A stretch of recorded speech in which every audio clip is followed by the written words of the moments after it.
Olá, galera, mais uma vez, Bloco One Podcast na área. Tudo tranquilo, Adriano? Tudo tranquilo, e você, Bruno? Tudo Beleza, tranquilo? né? Beleza. Tranquilo, tirando que eu cheguei 3 horas da manhã em casa na segunda-feira, tá tranquilo, mas tudo bem. O cara que faz aniversário numa segunda-feira, ele comemorou na segunda-feira. Eu tenho que comemorar também, porque eu trabalho fim de semana, mas tá tudo excelente. Começando mais uma vez, vocês estão aí, acompanhem sempre o Bloco One Podcast nas redes sociais. E hoje, uma pessoa muito especial, nossa entrevistada de hoje. Eu particularmente vou gostar na minha área e acompanhei boa parte, porque eu também estava começando na época.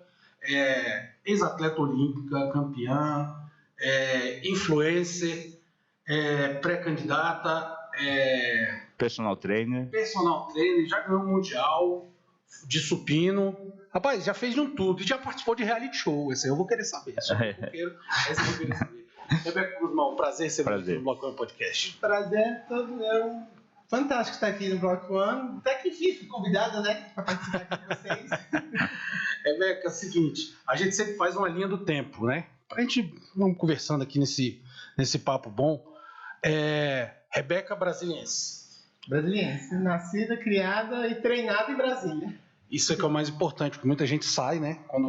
Quando se tem um talento assim, já se vê, aí vai, procura Clube Pinheiros, Fluminense, Flamengo. Você sempre ficou mesmo em Brasília? Sempre, inclusive acho que a única atleta da natação que permaneceu em Brasília treinando para os Jogos Olímpicos fui eu. Eu realmente nunca abri mão de estar aqui na cidade. Como é que foi a Rebeca criança? Levada? Segurava muito? Era esportista? Como é que era? Desde pequena o esporte faz parte da nossa vida. Eu sou a do meio de 3 irmãs e meu pai sempre colocou a gente para fazer esporte. Então ele deixava a gente ali de manhã no Defé, a gente passava a manhã toda fazendo judô, natação, saltos, basquete, capoeira, vôlei. Então o esporte sempre fez parte da nossa vida. E sempre fui uma criança, não vou falar levada, não era aquela criança de estar sempre no pronto-socorro, mas aprontava de vez em quando, claro, né? Sim. E aí não tinha jeito. E como é que foi nos estudos? Os estudos, eu sempre fui uma boa aluna, eu nunca reprovei, nunca fiquei de recuperação, até porque era uma exigência dos meus pais para eu estar podendo viajar, competir. Por mais que eu fosse uma atleta já com resultados, que ajudava dentro de casa, mas não era desculpa. Se tirasse nota baixa, não viajava. E para conciliar, Rebeca, como é que era isso? Porque deve ser muito difícil você na juventude, né, assim, suas amigas saindo, brincando, tudo, e você já lá, a dedicação, treinando todo dia, várias horas por dia, já competindo, viajando, tendo prova. Como é que era? Era muito cansativo? Como é que você lidava com isso? Era exaustivo, na verdade, porque eu não tive adolescência.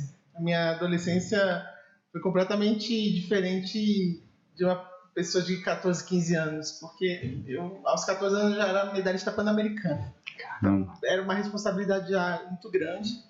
E claro que no esporte nunca tem aquela combinação. Você ter que treinar e você ter que estar descobrindo a vida, indo para festa, chegando de madrugada, mas sempre fui muito caseira. Então, essa era uma vantagem. Eu nunca fui uma pessoa de ficar até tarde da noite, porque eu dormia cedo.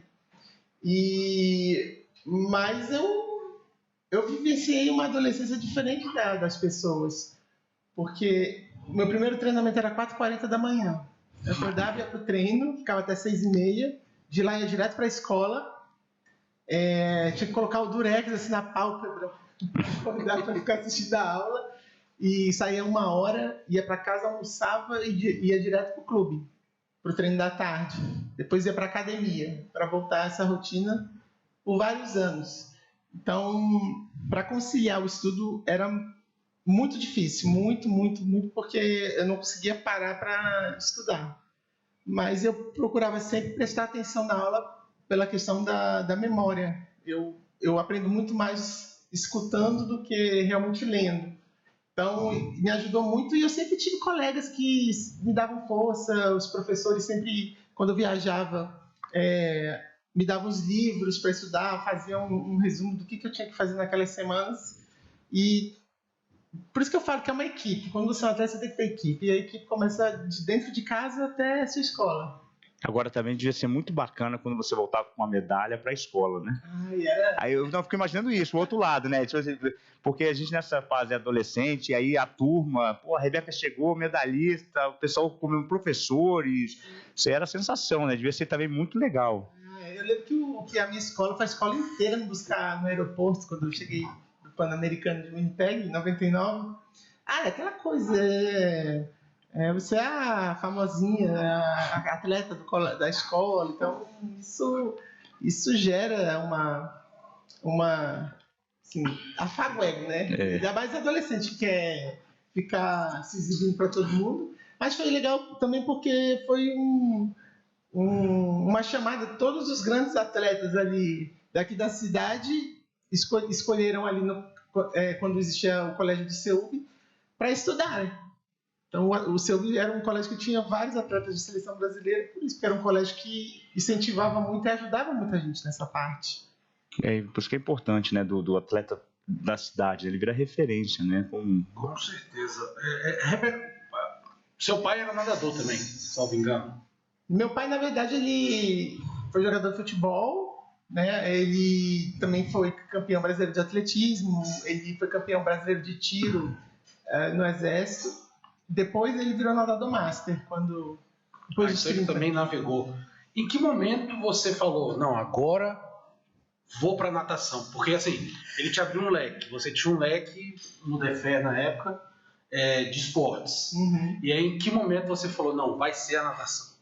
Até porque eu odiava natação. De todos os leques era o que eu mais odiava. Sério? Sério. Mas meu pai só deixava a gente fazer outros esportes se fizesse a natação, por conta da questão de problema respiratório, né? Então... Você tinha o quê? Bronquite, asma? Eu tinha asma, bronquite, sinusite. É isso tudo que a gente tem em Brasília no meio do... Exatamente.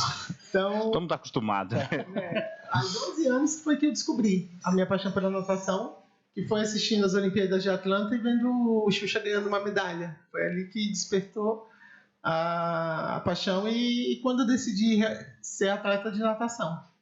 As coisas aconteceram muito rápido para mim, depois disso também. E aí, dedicação, você achou um treinador? Como é que foi esse momento? Porque aí a coisa começa... Seus pais estavam vendo que é o seguinte, agora começa a ficar sério. Uhum. E aí, como é que foi a escolha? Foi com o professor mesmo no clube? Qual era o clube que você treinava? Uma vez eu fui fazer uma cobertura, eu não estou lembrando qual era o clube.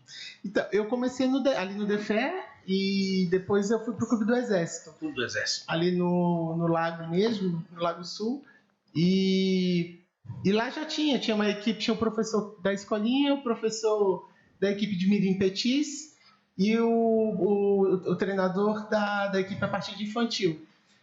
Então sempre estava ali dentro da casa onde eu comecei com o professor, aí passei para o técnico de Mirim Petis e depois eu já passei para o Hugo, que foi o meu treinador a vida inteira. O Lobo, né? Isso. Então sempre já estava ali naquele ambiente, já estava uma coisa. Só que eu era um atleta que ele sempre fala que o que chamou a atenção dele com esse Hugo, eu estava com 9 anos. Era a minha força. E quando a gente fazia as brincadeiras ali, que o professor faltava, que ele pegava a gente para dar aula da escolinha, ele sempre falava isso, que ele ficava admirado com a minha força. Mas ele também não esperava que com 12 anos, com 3 meses de treinamento, eu fosse ser campeão brasileira. Muito não. Era um planejamento a longo prazo isso, mas ele ficou realmente assim, muito surpreso. Você sempre foi grandona mesmo assim? É a estatura da família assim? Suas irmãs também? São a minha família, principalmente a parte da minha mãe. Minhas tias são altas, eu tenho prima de 1,85 m. Nossa. Eu não sou a mais alta dos primos, não. Tá certo. Quando você viu que virou a carreira internacional, porque eu acho que primeiro você conquista o Brasil. E aí, como é que começou essa história de fazer a disputa? Porque, claro, que entra numa vida de, seja ela qual o esporte qual for, você vai primeiro no Brasil e depois tenta a carreira internacional. Quando é que virou essa chave para o modo internacional? Na verdade, foi logo no ano seguinte que eu comecei a competir a nível nacional.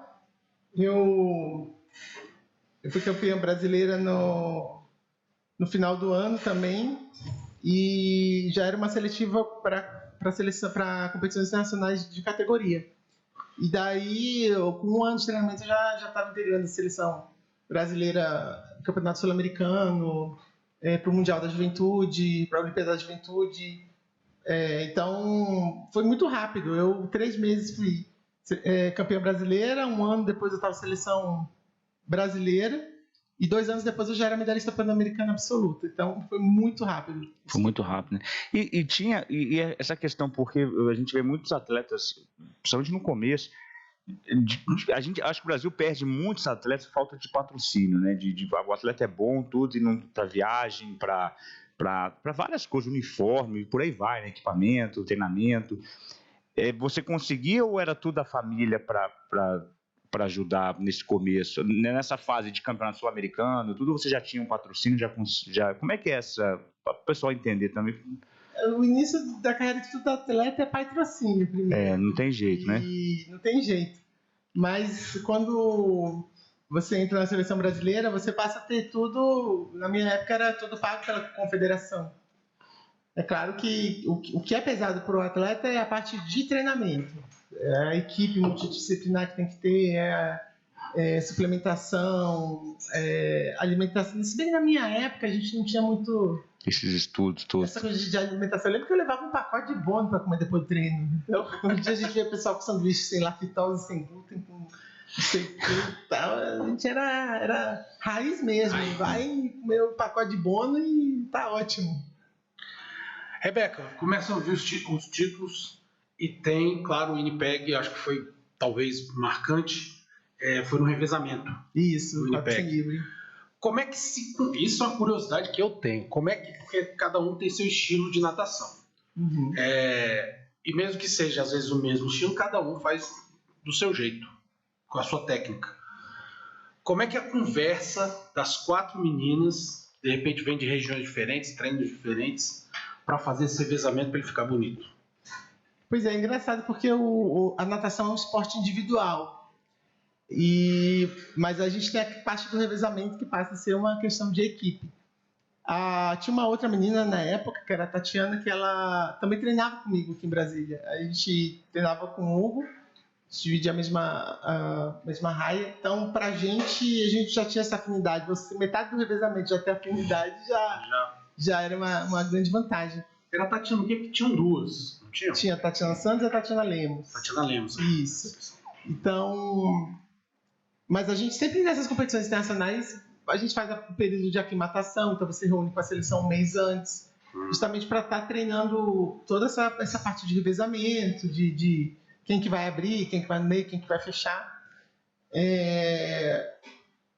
Então a gente conseguia chegar na competição e estar mais afinado, principalmente eu e ela que já treinávamos juntas. No futebol, se o lateral direito for brigado com o lateral esquerdo, não tem problema. Eles estão lá, são 11 em campo. E se no revezamento um falar não gostar do outro assim, tá alguma coisa errada ou não tem nada a ver também? Mas isso tem muito. Nossa, o que mais tem, eu acho que é isso, de chegar no revezamento ninguém se fala, mas na hora da prova, quando a gente se reunia, a gente era Brasil. Então não tem como você ficar... Você deixa de lado ali aqueles problemas, a parte pessoal e realmente faz a sua parte como atleta. Eu, particularmente, sou contra, no futebol brasileiro, em todos os jogos, tocar o hino nacional. Acho que banaliza o nosso hino nacional. Como é que atleta, quando ganha medalha, já está emocionado porque ganhou a competição? Ouvir o hino brasileiro. Estou até arrepiado só de lembrar. Porque a gente fica... a gente aqui fica emocionado, imagina lá, né? É uma sensação única, porque a gente sabe que o esporte, ele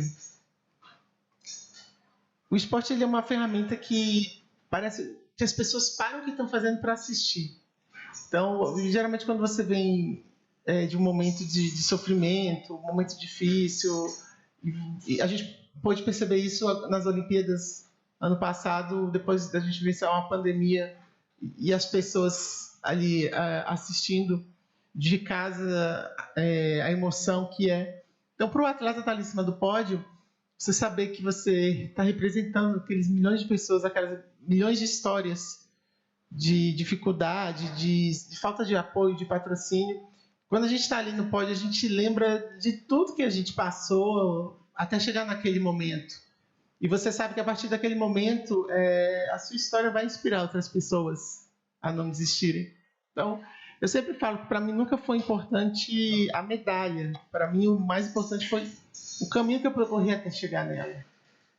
E você está ali no pódio, ali em cima, escutando o hino do seu país, é a sensação mais gostosa que existe. Como é que foi Rio, Pan-Americano do Rio? Você chegou ali no auge, talvez tenha sido? Não, eu acho que ainda não, estava muito nova, ainda estava com 22 anos, então eu ainda tinha muito pela frente, tinha muita coisa. Claro, eu cheguei ali no Pan-Americano numa uma performance, sem dúvida, de rendimento de padrão olímpico, mas que eu ainda tinha muito a fazer, até porque eu não cheguei na minha melhor forma física no Pan-Americano. O Pan-Americano foi 2007, né? 2007. Então eu estava um pouco realmente acima do peso, cheguei um pouquinho ali de gordura, e tanto que logo depois eu tive o Mundial Universitário, a Universiade, e eu fiquei sem treinar 10 dias por conta de uma infecção de garganta, e eu fiz um resultado até melhor do que no Pan-Americano. Então, eu ali no Pan-Americano, a gente estava foi a primeira vez que a gente teve um evento de grande expressão, com a quantidade de mídia enorme do Brasil todo ali no nosso país. Isso foi muito bom, porque foi a primeira vez em que eu competi com a torcida ao favor. E realmente faz uma diferença muito... A pressão aumenta 100 vezes mais. Mas também tem o ônus e o bônus. Tem. Porque se der errado, também... Você acaba se pressionando mais, né? Quando você vê todo mundo torcendo para você, né? Na verdade, o atleta ele já se pressiona naturalmente. Naturalmente, né? Mas quando você vê a torcida, ninguém precisa pressionar, porque a gente já sente a pressão que é. Bom, aí tem sua primeira Olimpíada foi que ano? 2004. Atenas. Né? Depois o ciclo 2008. Como é que chegou em 2008? 2008, na verdade, eu já tinha classificado para as Olimpíadas do Pan-Americano.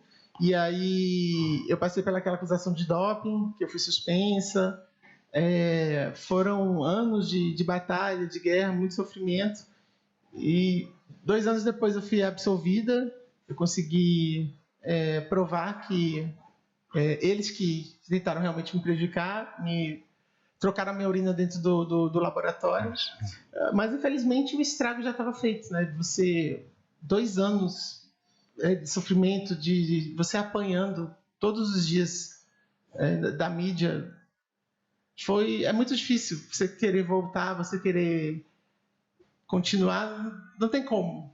Para mim foi um período muito complicado, principalmente porque eu poderia ter participado das Olimpíadas de 2008. Eu não tenho dúvida que aquela Olimpíada seria realmente ali o ápice da minha carreira, de chegar na forma física, sabe? Eu tinha me classificado já com chances reais de ser medalhista em 2008, e você ter tudo isso tirado de você saber que o tempo não vai voltar e que em 2012 você não conseguiria chegar na mesma performance, é muito ruim. Na hora que a gente está lá em cima, os amigos estão em volta, tem muitos amigos, né? Tem os amigos. Quando a gente está lá embaixo, a gente vê realmente quem são os verdadeiros amigos. Que teve com você nesse momento, talvez, com certeza, foi o pior da sua carreira?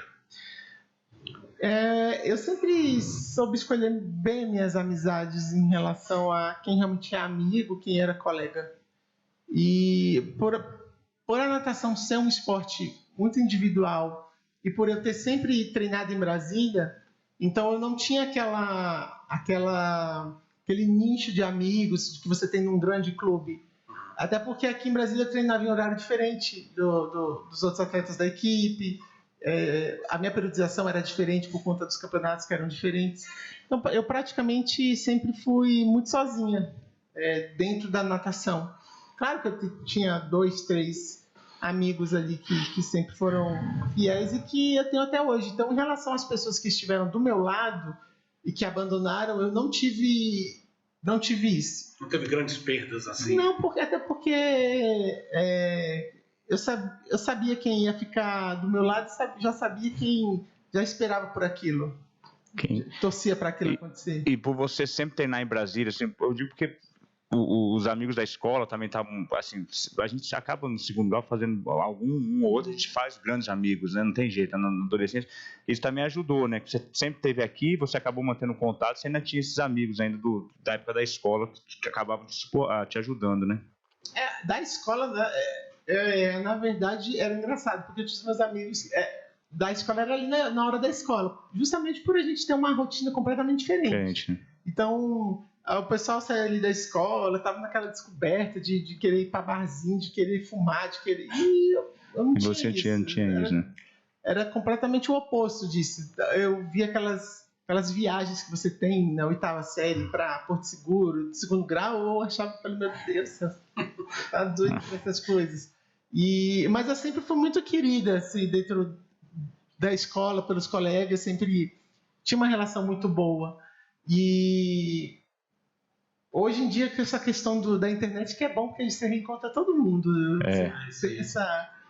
Essa coisa. E é uma época que foi boa, dá saudade, mas eu sempre tentava ter as minhas amizades dentro do esporte para ter pessoas que tivessem ali a vida parecida com a minha. Acaba que a gente fica perto de gente que tem vida parecida, não tem jeito, né? Isso. Você se arrepende de alguma coisa, olhando para trás? É difícil me arrepender de alguma coisa. Eu costumo sempre olhar para trás sem pensar no que eu faria diferente. Eu acho que a única coisa que eu me arrependo, mas aí também não estava sobre o meu controle e alcance, é de eu não ter tido a maturidade que eu tenho hoje, na época em que tudo aconteceu comigo, da questão do doping. Porque como eu era uma menina, que eu acho que as pessoas também esqueceram disso, eu era muito nova. Você tinha quantos anos na época? Tinha 22. Então, eu sofri as pessoas não respeitavam aquele momento de dor, aquele momento que eu estava passando. E com a maturidade que eu tenho hoje, eu tenho certeza que as coisas teriam tomado uma proporção completamente diferente. Porque eu teria ido em cima, teria peitado mesmo, falado, mostrado. E eu também acho que eu não tive aquela defesa que eu poderia ter, tanto que hoje eu tenho uma advogada que, quando ela pega todo o processo, ela fala, eu não consigo acreditar como que você passou por tudo isso dessa forma, porque isso aqui é um crime que fizeram com você.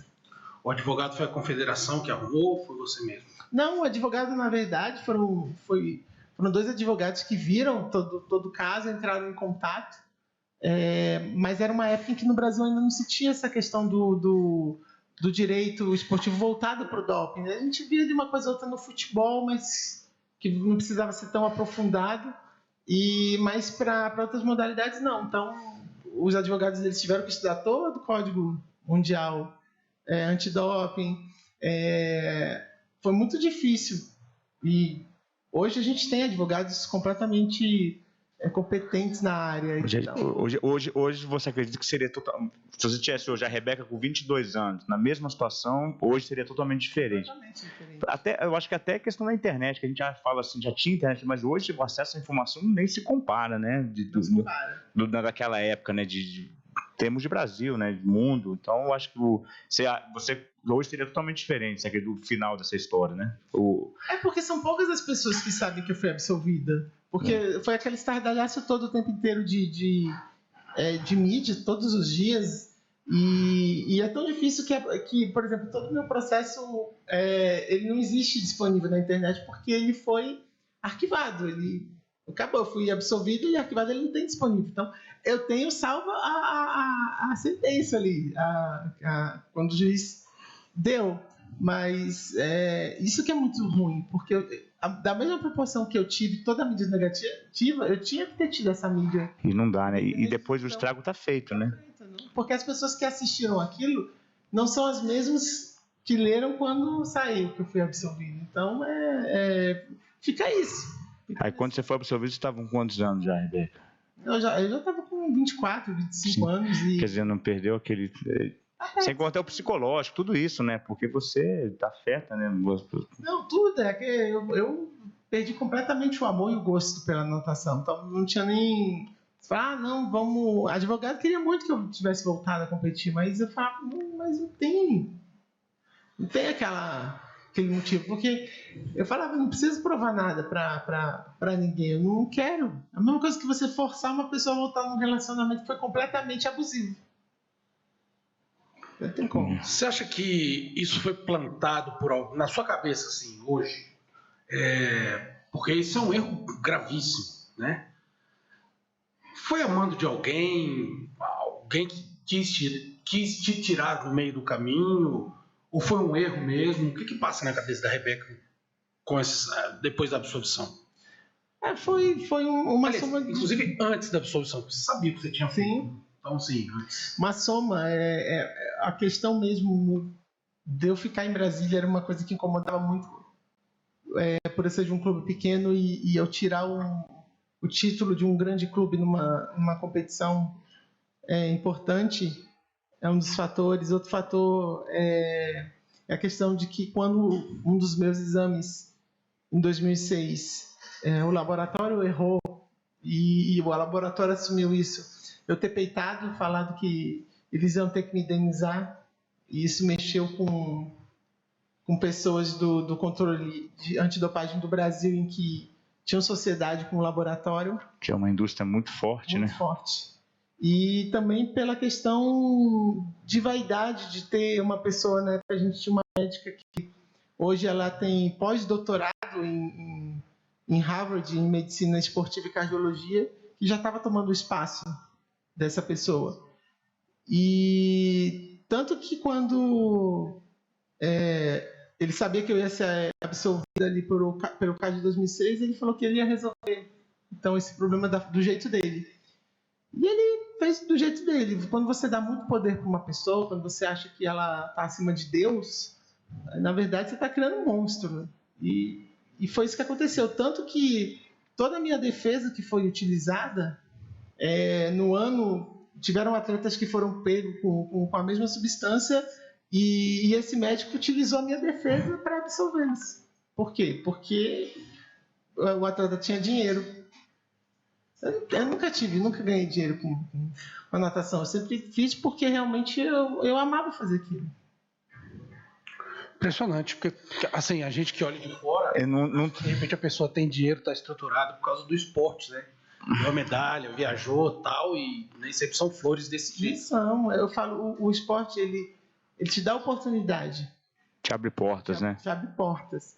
Mas a gente achar que a gente vai ficar milionário com esporte, são raras, na verdade é uma exceção muito grande de atletas no Brasil em que conseguem isso. E eu era de uma época em que a natação feminina estava começando a ter o seu espaço. Então, por mais que eu tivesse um resultado melhor do que um atleta masculino, eu não ganhava nem um terço do que aquele atleta masculino ganhava.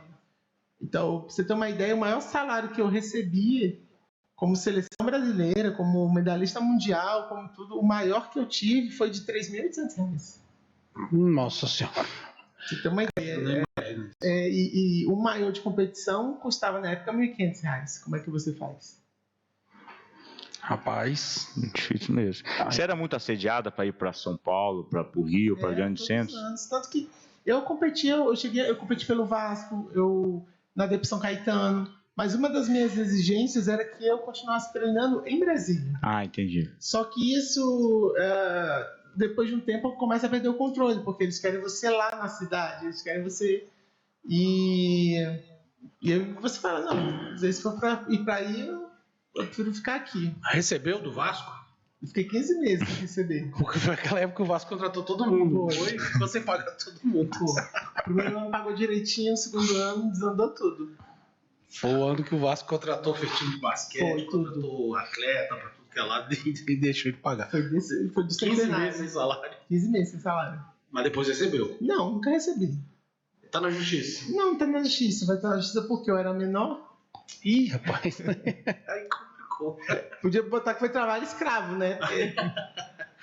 Agora vem cá, a gente vai entrar no rumo do futebol agora. Porque Rebeca Guzmão, assim que ela sai da natação. Eu primeiro vou fazer uma pergunta. Qual é o seu time do coração? É o Gama. Torcedora do Eu sou Gama? torcedora do Gama. Tem um amigo meu que vai ficar muito feliz. Já viu que o Dani Pança vai Pança cair para trás. Mais uma torcedora gamense. Aparece o futebol na sua vida. Como é que surgiu isso aí? Você já gostava, já tinha praticado futebol antes? Já, inclusive, quando eu era pequena, eu adorava jogar bola. Eu jogava na escola, eu era a única menina da escola que jogava futebol com os meninos. E era aquela que era dona da bola. Então eu pegava, tirava o time e sempre gostei muito, muito, muito. Eu quando estava com 9 anos, eu fui chamada para... Estava iniciando o processo do futebol feminino. E aí eu estava no Rio, teve o diretor do Flamengo me chamou falou com meu pai para me levar lá no Flamengo, que eles iam começar a ter escolinha de menina também. Mas o meu pai sempre falava que ele falou, não posso iludir a minha filha com a questão do futebol feminino, porque a gente sabe que não tem a valorização que merecia. Tanto que as meninas entraram no futebol, a primeira Olimpíada foi em 2000 que elas participaram. Mas sempre gostei muito de jogar futebol. E quando eu comecei a treinar natação, eu ainda jogava futebol. Mas aí começou a ter aquela questão do... Cara, ou você vai nadar ou você vai jogar futebol. Não dá, né? São duas agendas. Não tem como, é incompatível. Só tem 24 horas o dia, né? E é incompatível. Então, eu saí do futebol, aí todo aquele processo que você teria que aprender quando é mais nova de técnica, de treino de futebol, eu perdi completamente. E, inclusive, eu lembro que antes do Pan-Americano, eu estava indo para a faculdade jogar com as meninas, treinar com as meninas da faculdade. A minha irmã era goleira do time, só que aí tinha uma goleira... As irmãs gostam de futebol também? Gostam. Só que aí tinha uma outra goleira que... Eu lembro que a gente estava lá jogando e ela saiu num carrinho que ela quase pegou minhas pernas. Aí, sorte que eu pulei ela. E aí eu falei, caramba, Cata, você é maluca, cara. Se você pega minhas pernas, você me quebra, você me tira... Porra, eu deixo de Pan-Americano, pô. Aí eu falei, caraca, Cata, você é a pessoa mais odiada do Brasil, pô. Não faz isso não. Aí eu falei, não, deixa... Pior que e acontece, né? Que nem o Emerson lá, o Emerson perdeu a Copa do Mundo porque tava brincando de goleiro, né? Tá brincando de goleiro. Acontece. E aí eu falei, não, deixa eu parar. E só que o futebol para mim sempre foi uma terapia. Eu gostava de estar ali, é um esporte coletivo que você tem o tempo todo diálogo, brinca, conversa. E foi uma época em que eu fui jogar com as meninas depois, mais para minha cabeça mesmo, para eu estar ali no meio do esporte. Só que com a diferença, eu estava muito acima do peso na época que eu fui jogar bola. Então, para mim foi um pouco mais complicado por isso também. Bate uma bolinha até hoje? Não, é muito difícil. Eu fui jogar um dia desses ali com o pessoal em São Sebastião, no terrão ali. E, meu Deus do céu, é impressionante como a gente para realmente...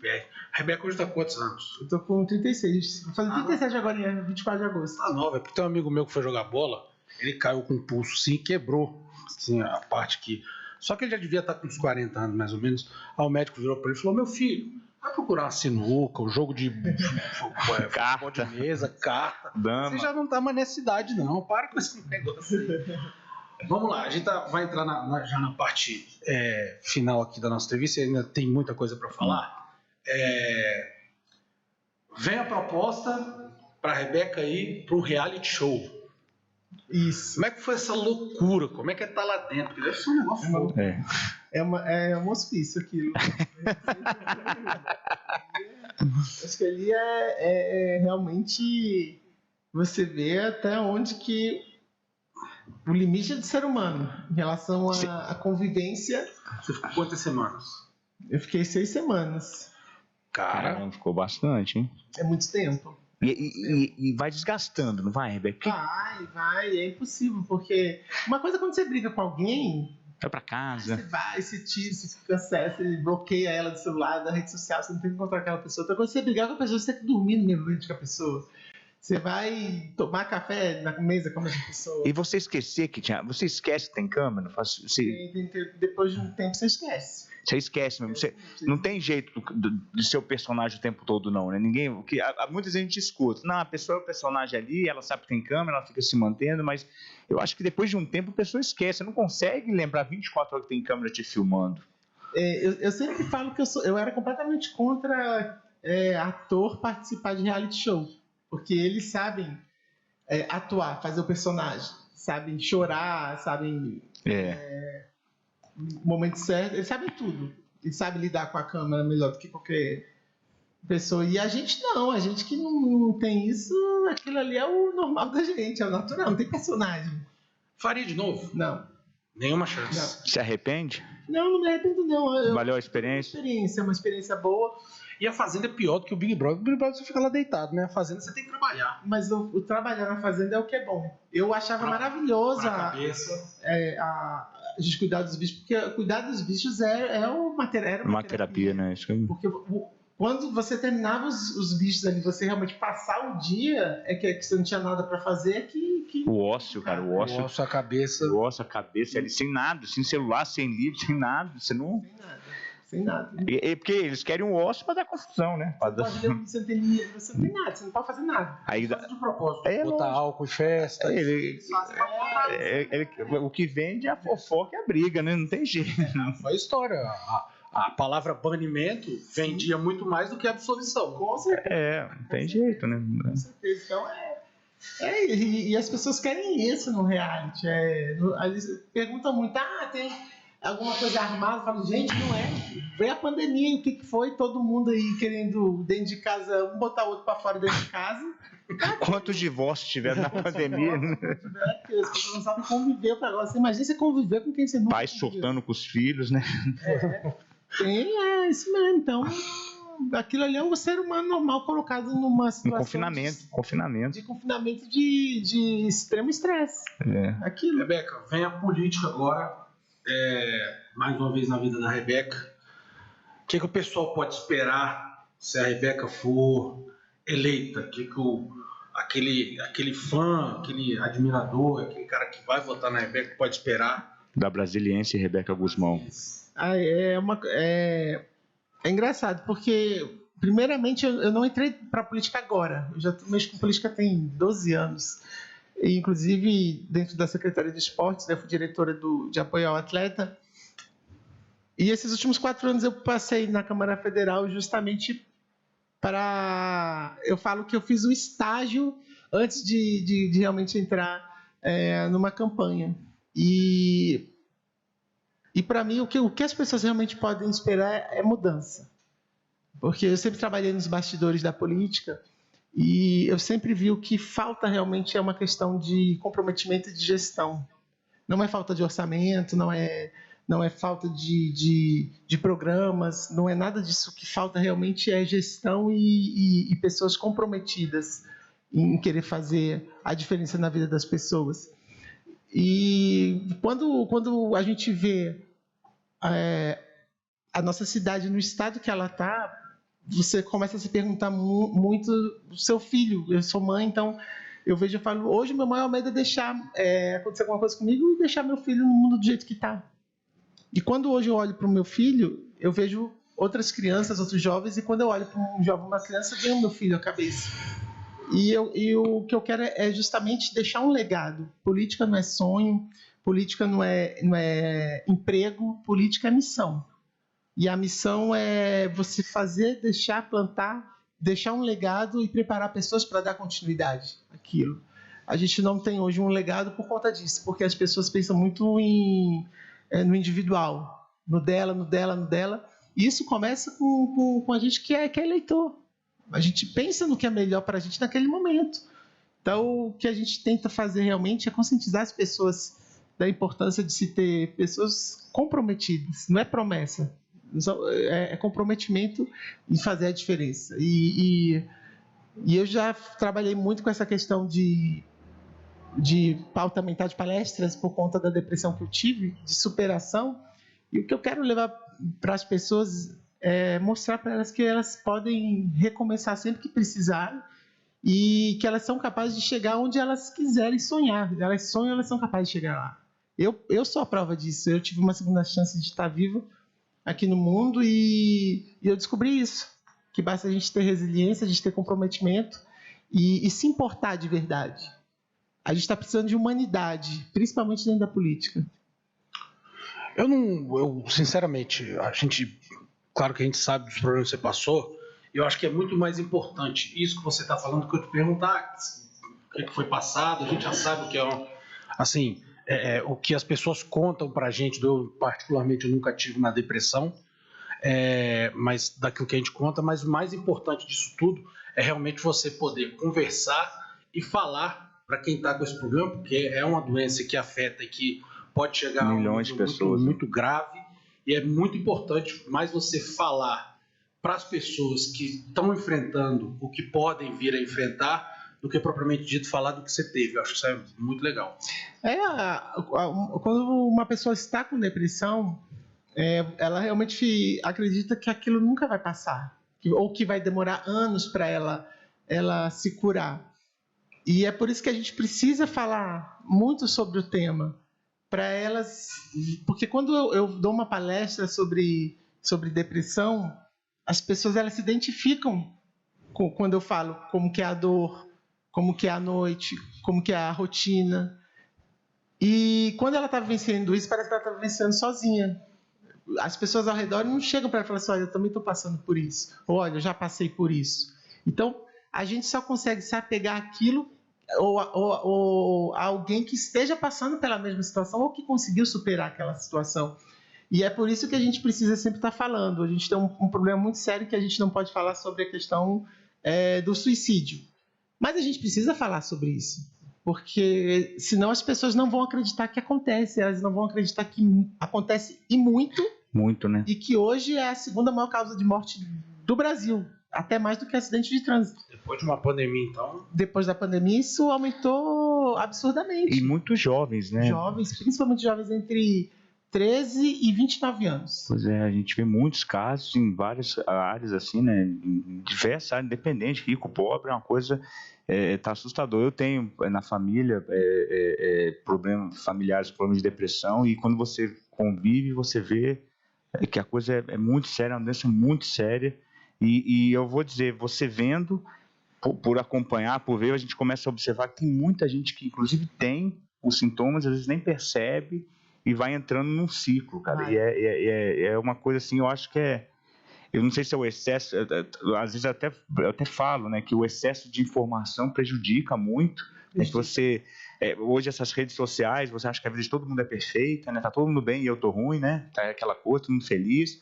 E não é assim, eu acho que é bacana essa bandeira que você levanta, porque é um assunto muito sério, muito preocupante. Principalmente eu sou pai, quem tem filhos, é muito complicado. E a gente tem eu vi meu filho na pandemia, dentro de casa, ele com 3, 4 anos, ele vinha, me abraçava, ele, mamãe tá vindo, aquela dor, aquela vontade de chorar, eu não consigo controlar. Então você vê uma criança de 3, 4 anos por estar dentro de casa presa ali num apartamento sem convívio, estressada, nervosa, a gente tem que trabalhar isso. Então, assim, eles enfrentaram uma situação em que ninguém nunca enfrentou. Exatamente. Então nem a gente sabia como lidar com aquela situação. E nem explicar, Rebeca. E o entendimento, porque uma criança de 4 anos, eu tenho uma filha de 6, né, na verdade, ela, como é que você vai explicar? Não pode abraçar, não pode sair, não pode... Como é que você vai explicar? É muito complicado. E eu vou dizer mais, a gente ainda não sabe o reflexo nesses jovens, nessas crianças que ficaram isolados devido à pandemia, quais vão ser no futuro. A gente já tem esses reflexos nas pessoas, porque esse problema todo de depressão, de ansiedade, da da síndrome de burnout, né, que tem muita gente com ela por conta do trabalho em home office, acumulado com o trabalho de você ter que acompanhar a criança em estudo online, de ter que fazer o trabalho todo da casa, porque na pandemia, principalmente as mães, elas acumularam todas as funções de ter que a do trabalho, a da escola E a da casa. e a da casa. Então, assim, a gente vê hoje as pessoas em estafa mental e física. E o que a gente precisa fazer para essas pessoas? A gente precisa realmente tirar essa estafa com atividade física, com a parte de meditação, com a parte psicológica. Tem que fazer um trabalho. Eu falo assim, a gente vivenciou uma guerra. Está todo mundo ferido. Exatamente. Tivemos perdas enormes. O pessoal da saúde, acostumado a salvar vidas, tendo que escolher quem salvar e quem vai morrer. Que isso afeta o psicológico de uma forma absurda também. Pessoas que perderam pai, perderam mãe, perderam avó, perderam irmão, perderam tio. Então, assim, a gente está um pós-guerra. Pós-guerra. Como é que é o pós-guerra? Você tem que cuidar dos feridos. Mas está todo mundo ferido. Então, como é que faz? Então, vamos pegar aqueles que já estão com menos sequela e ajudar os que precisam, porque a gente vai sofrer as consequências realmente muito grandes da pandemia agora. O pós-pandemia que a gente fala.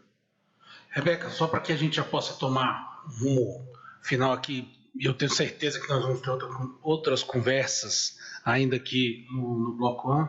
Seu filho, claro, foi sua principal medalha. Foi. Meu filho, ele realmente foi a minha maior conquista. É por isso que quando eu olho para trás, eu falo que eu não me arrependo de nada, porque tudo que eu passei foi o caminho até chegar ao momento dele vir ao mundo.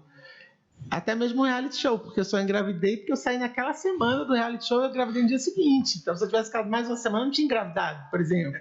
Então, tudo tem um propósito. Tudo tem um propósito. Tudo tem um propósito. Então, ele, sem dúvida, foi a minha paixão, minha maior medalha e minha maior vitória. Isso é muito legal. E agora, vamos botar a Rebeca para fazer o que ela quiser agora aí nesse mundo. Você já usou um óculos desse, Rebeca?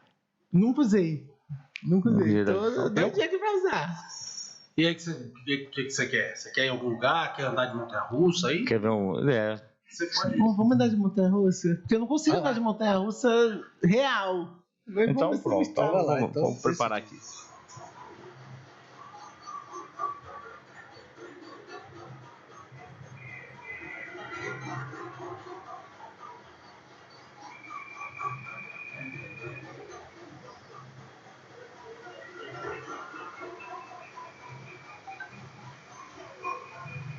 Pode olhar pro lado, né? Pra você ver como é que é. Caraca, que massa! Pode olhar para cima, para baixo, você vai...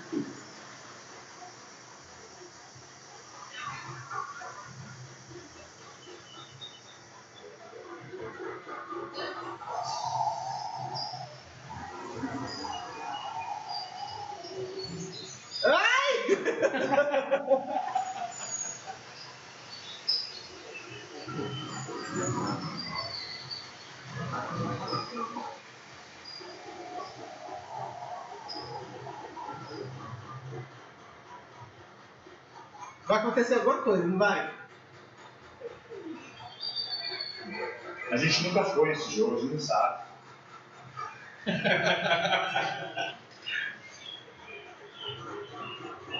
A única coisa que a gente pode dizer é que tudo que sobe desce, né?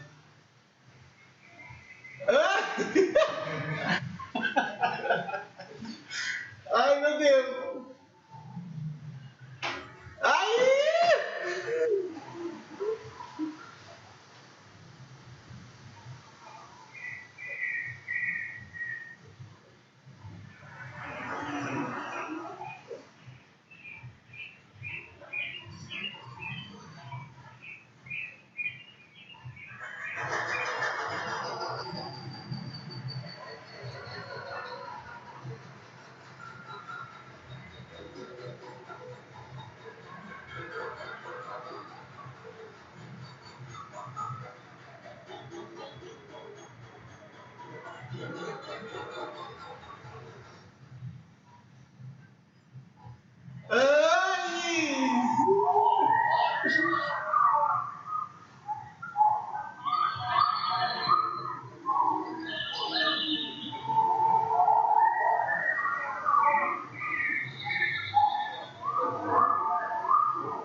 tô.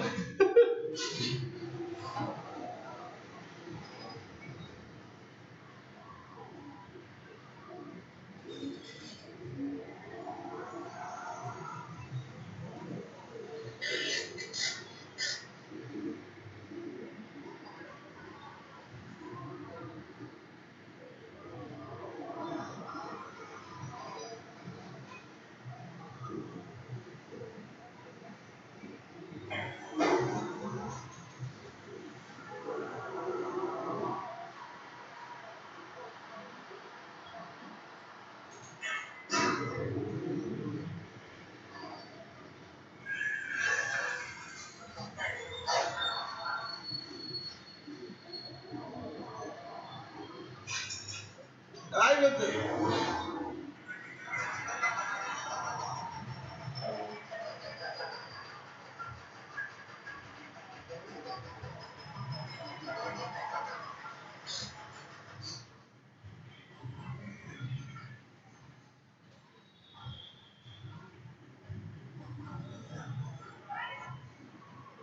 E aí, Rebeca, qual foi a sensação aí da montanha-russa? Igualzinho, assim, é igualzinho. Eu tô tonta aqui, igualzinho eu fico. Meu Deus. Rebeca, prazer tê-la aqui. Boa sorte aí no pleito. E com certeza vamos marcar outros bate-papos. Foi muito bom conversar, saber um pouco da Rebeca Guzmão, que a gente viu que é simples pelo tamanho que é dentro do esporte ainda, por tudo aquilo que significa para muita gente, pelo que passou. Muito obrigado. Prazerzaço. O prazer foi todo meu. Obrigada pela oportunidade e por essa experiência maravilhosa. Isso realmente é. Eu tô aqui ainda Anestesiado. anestesiado. Obrigado, Rebeca. O nosso objetivo é sempre esse, mostrar, porque a gente mostrou você num jogo, mas a gente fala isso sempre, né? Ele pode ser usado em várias experiências, e acho que a gente pode usar muito a realidade virtual, essas ferramentas tecnológicas, quando bem usadas, elas podem agregar demais para a sociedade. Tá? Muito obrigado aí, sucesso e parabéns aí pela tua história. Valeu, gente. Forte abraço a todos aí. Muito obrigado pela companhia e até a próxima. Tchau, Valeu. tchau.